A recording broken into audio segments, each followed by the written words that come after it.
Is ChatGPT O3 AGI is the single biggest question that not enough people are asking.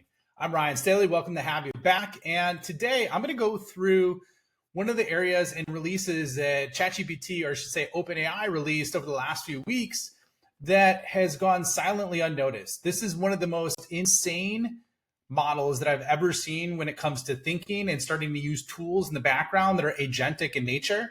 And a lot of folks, I would say close to 99.9% of people that I talk to, executives that I work with when I roll out large scale trainings, go to market teams, and even just friends are missing this single capability. So I'm going to walk you through today what I discovered and how you could do the same for your organization or whatever you're doing. Okay. So one of the things I started off with is real simply is like identify the top 10 use cases and workflows. I need to use O3 from ChatGPT for knowing what you know about me. Okay. So two real things that are important here. Number one, this is a significant upgrade from O1 in terms of PH reasoning and cost. At the same time, ChatGPT released a new capability, if you look in the settings area, where you could basically give it memory and have it connect. Okay, so I have it connected to my Google Drive. And looking at that, let me click on here so you can see it. What you can see is it basically says it's connected right there with my internal knowledge system. Okay, so that's one of the most important areas because as you can see with this prompt, I now only have to ask it saying, identify the top 10 use cases, knowing what you know about me. Okay, so here's what it did. It pulled this up and it said, okay, here's 10 impactful ways. 1-page value brief. Okay, so I do have to provide executive summaries to clients, outbound email, personalized at scale. So feed ICP pain triggers an offer, loop over CSV, and then auto-generate 3-line 0 emails and PS referencing. Okay, so this is giving me 5 to 10x output for the same headcount with higher reply rates from true personalization. Okay, sorry about stumbling over my words. So this is something that I am going to actuate and leverage. So podcast prep, ROI, time to value calculator.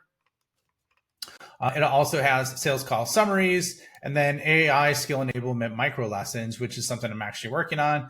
And as we dig deeper here, competitive battle card, right? So at the same time, account-based marketing and then newsletter ideation, proposal, state of work. So these areas I think are pretty compelling just as it is. And all I did was ask it simply, all right, know what you know about me. How can we do this? All right. So one of the things it's doing now is it's saying, okay, automate the repeatables, turn each workflow into a safe system or prompt. And I'm like, where are you getting this data from me? Okay, so once again, this goes back to the memory. Google is even offering this with their search history. So that's something else that's come up. But in this situation, we're just looking at ChatGPT. So it's basically saying, hey, it's all from your conversation history. Even mentions my French bulldog named Larry, which is interesting. And it also talks about different things. And let's see, the page for 1-day briefs was on May 15th, 2024. Okay, so that was a while back. So it's really interesting. I'm like, all right, can you update and only reference the details from the last 6 months?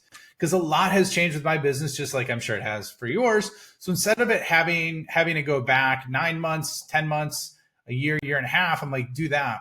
So then basically what it did is, I love this. It gives me the value, 45 to 60 minutes of manual, 5 to 10x more tailored touches, right? It's basically quantifying the ROI because it's seeing that conversation kind of consistently with what I'm doing. Content repurposing hub, turn it into 6 to 8 assets. That's a good assistant as well. And so there's a lot of other areas, as you can see. It updated it a little bit, but it more contextualized it to what I'm working on.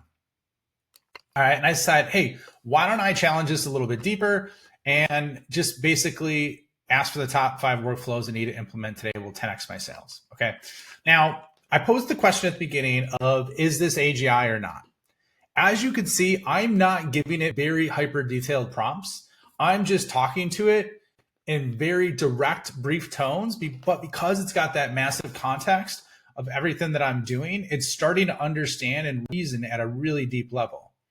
Okay, so the interesting part about this is it's identifying like the exact automation process to go through and then how to ship this. Okay, so I'm going to continue to go down so you can see what this is. Does the same thing for the call recap.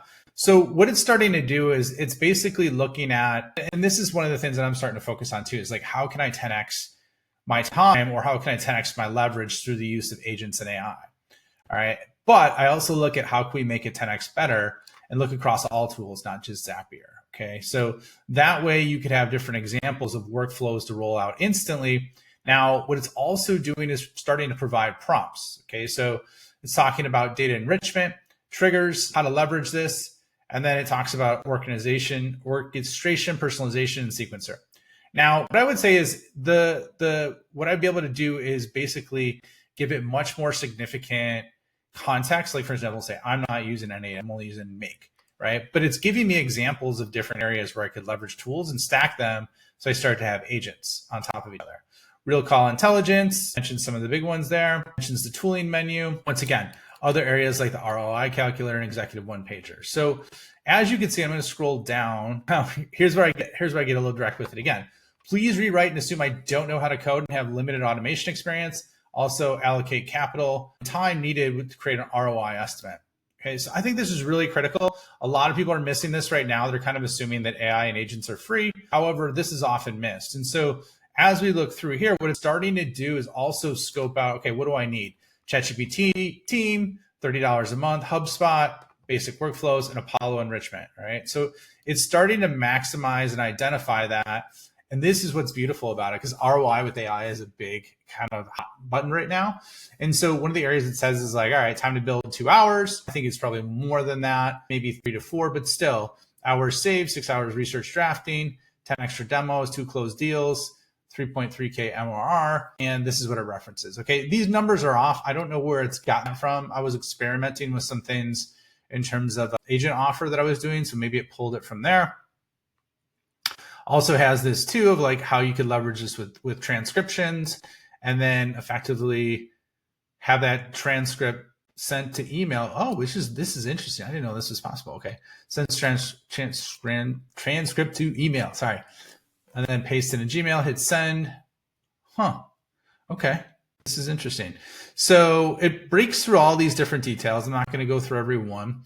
Now, one of the things, as I said, I'm like, all right, do this with my offer, what I'm doing, right? So how can I start to elevate and effectively leverage this for my offer where I'm providing AI skill transformation? So it's really interesting because it starts getting into different capabilities like funnel, maturity report, and with examples on this, proposal and exec summary, cohort delivery, and it's starting to infuse new ideas. And I'll pan over so you could see what it is. So it's mentioning the tools, it's in a table format, and mentions the cost. And then I had it rank it from best to worst. And it talks about my build time. And then, holy shit, this is saying 30K a month. Let me look back at that. That's interesting. 3 hours and $29 for 30K a month. Let's see if this is right. Boardroom ready. Okay. Create a LinkedIn live event, gate registration, add HubSpot workflow, post event. Okay. That might be a little, well, I guess for my offer, this is actually doable. Like if I did this, there's the potential for me to pull in 30K. So that's really interesting. Like here's another one. Maturity agnostic, clone of Google Forms, Google Sheets, Zapier, Google Workspace team, 4 extra wow moments a month, call to close. Okay. So this is interesting. So it's talking about social proof. So as you can see, it's going in descending order of this, where effectively is mapping out some pretty significant revenue. And I really, really like this. This one's actually last. So this is ROI proof and referral.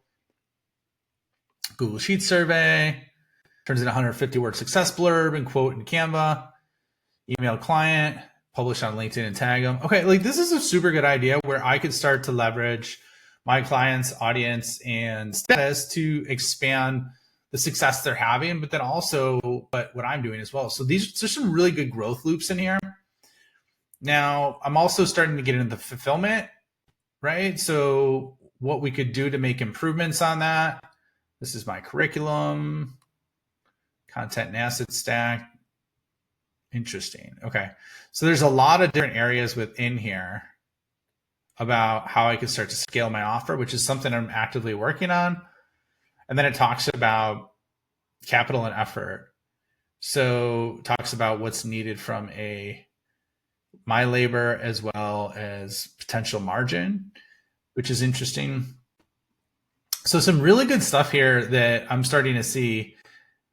And now, oh, I forgot to tell you about this. So I said, okay, now I identify 5 automations to do this because I've been kind of obsessed with automations lately and agents. And so now it's got a new sprint. It's got a nudge bot for attendance, which is smart. Badge on completion flow. I think that's good. Weekly sponsor digest. This is to get the executive summary to the C-level to make sure they see what's going on. End of sprint ROI packager. Ooh, interesting. I like that as well. Okay. So this walks through, as you can see, all I started with this is top 10 use cases and workflows for me. And then what you see is we went through everything from how I could use it to 10x revenue. Then we looked at it as how can I cut fulfillment and automate different parts of my business. And then at the same time, it even gives the cost, the ROI, and the tools. All right. So here's what I'm going to say. I don't think that's 1,000,000% correct in terms of what I saw in there. However, that's going to get me 90% of the way there. But in order to have that level of output for what I just showed you in results in that time frame, even with ChatGPT 4.0, that would have taken a long time to do. Okay. And I did this in one chat thread. I remember when I was working on this, I just tested this on my phone. Okay. So I was literally working on my phone. I think I had 15 minutes. I was in between something that was going on. I was like picking up my kids and I'm like, I want to test this out with O3. So here's what I'm saying. Like I've tested this in a lot of other areas. And I'm really excited because as you could tell, there's a lot of things happening in the background from a logic perspective. And so O3 is really that PhD reasoning model, but is using tools that are agentic in the background. And so this is one of the things I encourage you to experiment with. And if you want to hear more, I'm sharing things like this every week in my newsletter. Feel free to click on the link. Or if you want to transform your organization with details like this as well, then reach out to me via DM or schedule a call and you can apply to see if you are qualified for a consult. So anyways, wanted to share this with you today because I think this is truly game changing with what's possible, especially as these models get smarter. And what I've noticed is I'm starting to test GPT-5 in the background. That's another thing for another story. So I'll get that to you in one of my upcoming videos. But I've been testing ChatGPT-5 and it's really, really interesting to see how it's even getting better from what I'm seeing in here. So appreciate you joining me today, and I will see you all on the next video.